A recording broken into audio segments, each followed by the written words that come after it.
And this one is a pirate-themed game of dice rolling where players are going to be fighting each other, as well as sea monsters and even Navy ships. And the way this game works is that you're going to be setting up the main play area by randomly assigning different location cards into a circle into the center of the table. Players are going to be moving around on these cards, choosing in secret whether they want to stay where they are, move clockwise, or move counterclockwise. There's two different types of location cards. There are open sea cards, and then there are the port cards. If two players are ever on the same location and it's an open sea card, then those players are going to engage in battle. And the way that you do that is by dice rolling, where each player is trying to get the most successes on their die in order to be the victor of that battle. Winning a battle gains you a victory point, and the first player to 6 victory points wins the game. But if instead you meet a player on one of the port cards, then instead of battling, you're going to be engaging in some sort of minigame that is specific to that port.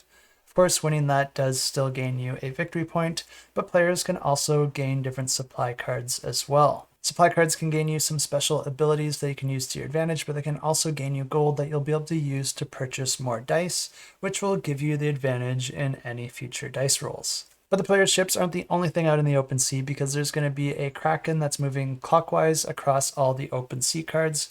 And if a player is ever on the same location of that Kraken, that's going to also trigger a battle. But the Kraken is quite a bit stronger than the ship, so it is better to try and take on the Kraken with other pirates in your same location. Battling the Kraken works very similar to battling the other ships, but the Kraken also has a special die that can cause you to discard one of your dice from your dice pool permanently, so you do have some extra risk here. As the game goes on, players are going to be gaining more victory points, and once a player reaches a certain amount of victory points, that's actually going to trigger the introduction of the Navy ship.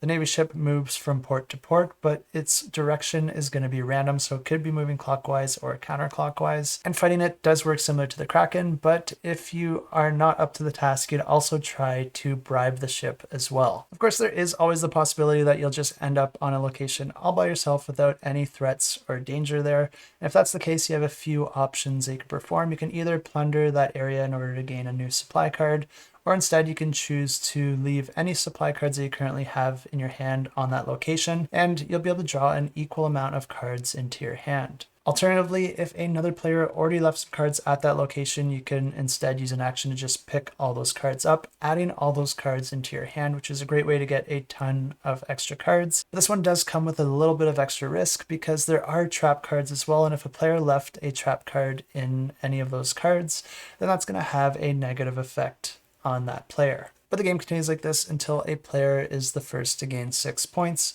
and then that player will win the game. And if you want to know more, you can check this game out. I have links in the description below.